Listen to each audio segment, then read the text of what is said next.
একটি পুরানো ভাড়াটিয়া যাওয়ার পর একটা নতুন ভাড়াটিয়া আসার জন্য কত পরিমাণের ঘরটারে কি ঠিক করতে হয়। একটা ভাড়াটিয়া যাওয়ার পর এত নোংরা, এত ওয়ালে আঁকাআঁকি করে যায়, দ্বিতীয় একজন ভাড়াটিয়া এসে থাকা খুবই অসুবিধা আশা হয়ে করি পড়ে। সবাই ভালো আছেন। এখনের ওয়েদারে দেখতেছি ঘরে ঘরে সবাই অসুস্থ, গায়ে জ্বর সর্দি, কিছুই আমারও ভালো ঠিক লাগে গায়ে না, জ্বর। মুছেকে একটু রুচি নাই, সারাদিন শুয়ে থাকতে ইচ্ছা করে। তো আমাদের পুরানো ঘরটাকে রং করার জন্য এখানে আসছে রঙের মিস্ত্রি।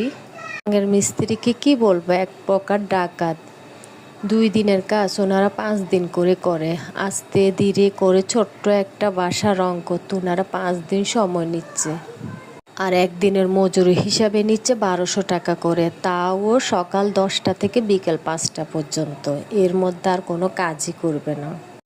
বাড়িওয়ালাদের এত সহজ না ঘর ভাড়া দেওয়া। একটা ভাড়াটিয়া চলে যাওয়ার পর নতুন একটা ভাড়াটিয়া আসার জন্য কত টাকা খরচ করতে হয় একটা বাসার মধ্যে।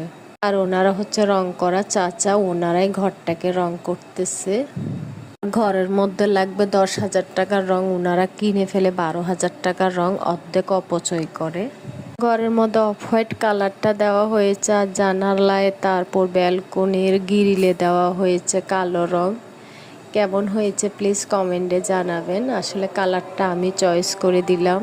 আসলে ঘরের অনেক রঙের উপর ডিপেন্ড করে ঘরের আলোকিত পরিবেশ। আমি আমার চয়েস মতো কালারটা দিয়েছি, কার কেমন পছন্দ একটু জানাবেন প্লিজ। আর আমার ভিডিওটা যদি ভালো লাগে অবশ্যই শেয়ার দিবেন, লাইক দিবেন, কমেন্ট করবেন বেশি বেশি করে। আর সবাই পাশে থাকবেন, সাথে থাকবেন। আমি আপনাদেরকে সবসময় সাপোর্ট দিব, পাশে থাকবো, সাপোর্ট করব। আল্লাহ হাফেজ।